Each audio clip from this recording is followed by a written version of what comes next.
بسم الله الرحمن الرحيم. وعن حمزة بن عمرو الأسلمي رضي الله تعالى عنه أنه قال: يا رسول الله إني أجد بي قوة على الصيام في السفر فهل علي جناح؟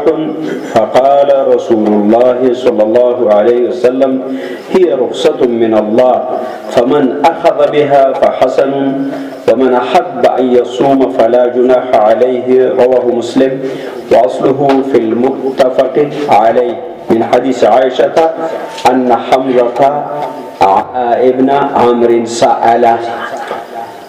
د حمزه ابن عمرو اسلمی رضی الله تعالی عنہ نے روایت ده چې د نبی کریم صلی الله علیه وسلم ته ویل: اے د الله رسوله، زه په ځان کې د روژې په نیولو باندې وس او طاقت لرم په سفر کې، نو آیا زه خو به ګناهګار نه یم چې زه په سفر کې روژه ونیسم؟ رسول الله صلی الله علیه وسلم ورته ویل: نه، په سفر کې روژه نه نیول او ماتول د الله د لوري اجازت او رخصت ده. که چا په عمل وکړه خبره ده، او که څوک وغواړي چې د روژه وساتي نو ګناه پرې نشته. روایت صحیح مسلم نقل کړی دی او دا مضمون په صحیح بخاري کې هم راغلی دی. حمزه ابن عمرو اسلمی رضی الله تعالی عنہ هغه صحابي چې د مدینه او مکه ترمنځ به مسافرین خلق کرایه باندې وړل راوړل او خان به چلول. د زبردست روژه نیونکی انسانو په دې کې به کله میاشت د روژې هم راغله.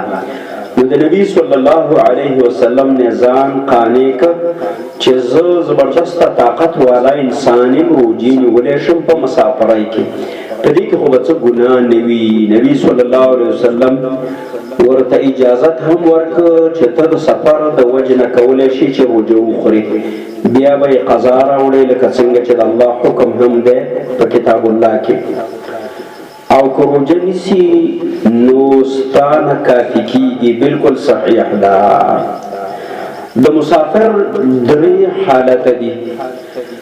یو حالت د مشقت او د تکلیف او د زحمت چې انسان روژه نیسي او مسافر دی او ډېر زیات زهیر او په عذاب دی په روژې نیولو سره، د داسې انسان دپاره روژه نیول مکروه دي او مسنونه طریقه دا ده چې دا انسان روژه ماته کړي. لکه نبی صلی الله علیه وسلم خلق ولیدل چې په یو چا باندې سورې کړی و، ویل دا ولې وی روژې راخستی دی؟ نبی صلی الله علیه وسلم ویل چې لیس من البر الصوم فی السفر. په مسافرۍ کې په داسې حالت کې چې انسان ته مشقت او تکلیف وي روژه نیول اجر نه لري. نو دا حالت چې انسان د مشقت او تکلیف سره مخامخ او مسافري غوره دا ده چې روژه وخوري. دویم حالت دا ده چې انسان روژه هم نیولی شي او ماتولو نه هم خوند او مزه اخلي. نو دلته جواز د امرینو دی چې کله روژه خوري قضا به راوړي، ځکه مسافر د علت او سبب معلوم دی چې مسافري د روژه خوړی شي. خدا چې روژه نیولی شي نو دواړه حالت د برابري چې دته تکلیف او زحمت هم نشته او د روژې نه نیول یعنې ماتول ورته ګټور هم دي. دریم حالت د هغه چا دی چې هغه په سفر کې هیڅ قسم تکلیف او زحمت نه محسوسوي او بلکې روژه نیولو ته خوند او لذت ورکوي. نو پکار دا ده چې داسې انسان روژه ونیسي، ځکه چې د دې روژې اجرونه ثوابونه هغه ډېر اضافه دي چې روژه د میاشت رمضان ده. نو هر سړی د ځان ته وګوري چې د مسافري په کوم حالت کې واقع ده.